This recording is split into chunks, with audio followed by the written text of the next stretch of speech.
बेवकूफ सास।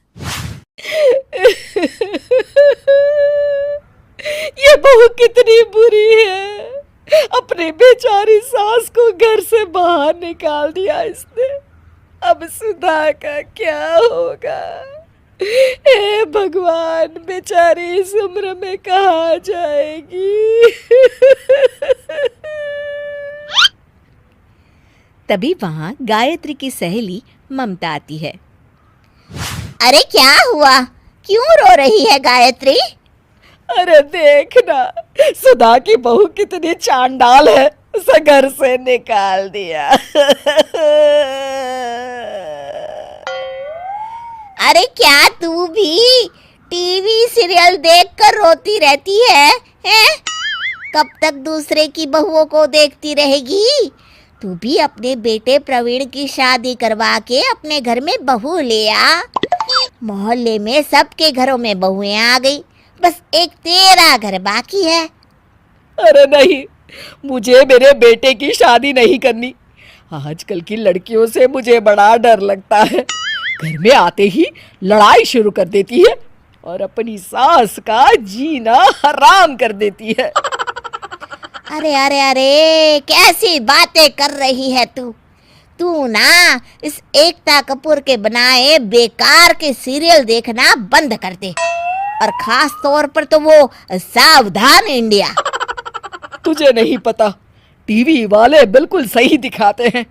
आजकल की बहुएं किसी काम की नहीं होती, सिर्फ अपना मतलब देखती है और अंत में सास को धक्के मार के घर के बाहर निकाल देती है।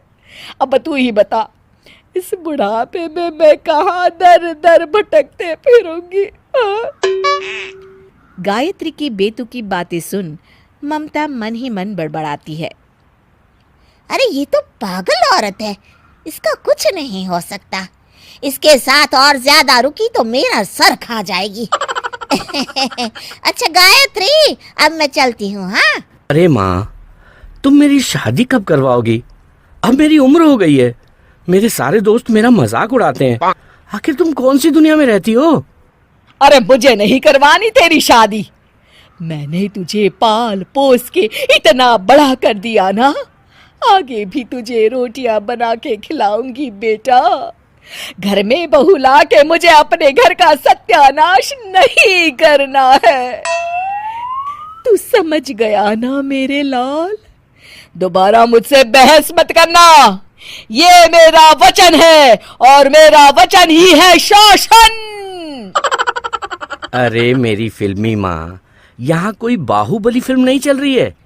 खैर छोड़ो, तुमसे बात करके कोई फायदा नहीं, मैं ऑफिस जा रहा हूँ। इस तरह गायत्री पर फिल्मों का कुछ ज्यादा ही असर हो जाता है और गायत्री जिद पकड़कर बैठ जाती है कि वो अपने घर में कभी बहू नहीं लाएगी। अरे बहन, मैंने अपने भांजे के लिए एक बहुत गुणी और सुंदर लड़की देखी है। मैं तो अपने साथ लड़की की तस्वीर भी लाया हूँ, अगर तुम कहो तो आगे बात चलाता हूँ। अरे नहीं भैया, आपसे किसने कहा कि प्रवीण के लिए लड़की देखो? मुझे तो उसकी शादी ही नहीं करनी है। क्या बहन, तुम्हें क्या हो गया है? कैसी बातें कर रही हो? शादी तो वो लड्डू है कि जो खाए वो पछताए और जो ना खाए वो भी पछताए। तुम ठीक कहते हो साले साहब, फिल्में देख देख कर तुम्हारी बहन का दिमाग खराब हो गया है, लेकिन मैं अपने बेटे की शादी करवा कर रहूंगा। तुम लड़की वालों के यहाँ बात चलाओ। इस तरह कुछ दिनों के बाद प्रवीण की शादी काजल के साथ हो जाती है। काजल बहुत ही गुणी और संस्कारी लड़की थी और वो अपनी सास गायत्री की खूब सेवा करती थी। अरे बहू, गाजर का हलवा तो तूने बहुत ही टेस्टी बनाया है। ये तो कुछ नहीं माँ जी, शाम को मैं आपको ऐसी खीर बना के खिलाऊंगी कि आप उंगलियां चाटती रह जाएंगी। हाँ बहू, ये सब मेरे पिछले जन्म का फल है जो मुझे तेरे जैसी बहू मिली है।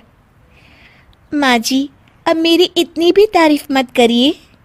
अरे तू तो है ही तारीफ के लायक बहू। गायत्री अपनी बहू से बहुत खुश थी। फिर एक दिन, क्यों गायत्री, क्या हाल है? तेरी बहू सेवा करती है कि नहीं? अरे अब क्या कहूँ, मैं तो आज तक गलतफहमी में जी रही थी, लेकिन इसे कहते हैं जिंदगी।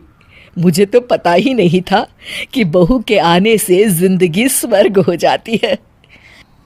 हाँ, तूने सही कहा, बहू के बिना परिवार अधूरा होता है।